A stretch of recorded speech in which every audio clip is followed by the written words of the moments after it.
লিল্লাহি মান ফিস সামাওয়াতি ওয়াল আরদ ইল্লা মান শাআ। ইসরাফিল আলাইহিস সালাম আল্লাহ নির্দেশ পালন করে যখন ফু দেবে, মুহূর্তের মধ্যে আল্লাহ যা চাই তা ছাড়া আসমান জমিনের সমস্ত কিছু মুহূর্তের মধ্যে মূর্ছা যাবে, মূর্ছিত হয়ে যাবে। সুম্মা নুফিখা ফীহি উখরা ফাইযা হুম কিয়ামুন ইয়ানজুরুন। দ্বিতীয়বার আল্লাহ বলবেন, ও ইসরাফিল ফু দাও। দ্বিতীয়বার যখন ফু দেবে তখন গোটা সৃষ্টি দাঁড়িয়ে যাবে, আমি আপনি একজন আর একজনকে দেখতে পাবো। বলেন সুবহানাল্লাহ। আমার আল্লাহর কোরআনের ভাষায় ওয়াহুম কিয়ামুন ইয়ানজুরুন, গোটা সৃষ্টি দাঁড়িয়ে যাবে, একজন আর একজনের দিকে তাকাতে থাকবে।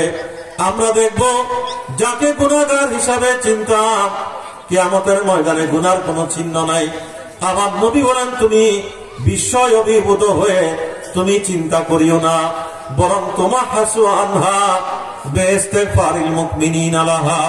আল্লাহর বান্দা যখন বান্দার জন্য দোয়া করে, তখন রব্বুল আলামিন ওই দোয়ার হাদিয়া কবরের মধ্যে কবুল করে নিয়ে গুনাহগারকেও আল্লাহ মাগফিরাত দিয়ে দিয়ে রব্বুল আলামিন নেককার হিসেবে কবর থেকে তুলে দেয়। আল্লাহ, আমরা নেককার হিসেবে কবর থেকে উঠতে চাই কি চাই? কারা চাই? হাত তুলি। আল্লাহ আমাদের এই হাতগুলো কবুল করুন। আরো জোরে বলেন আমিন।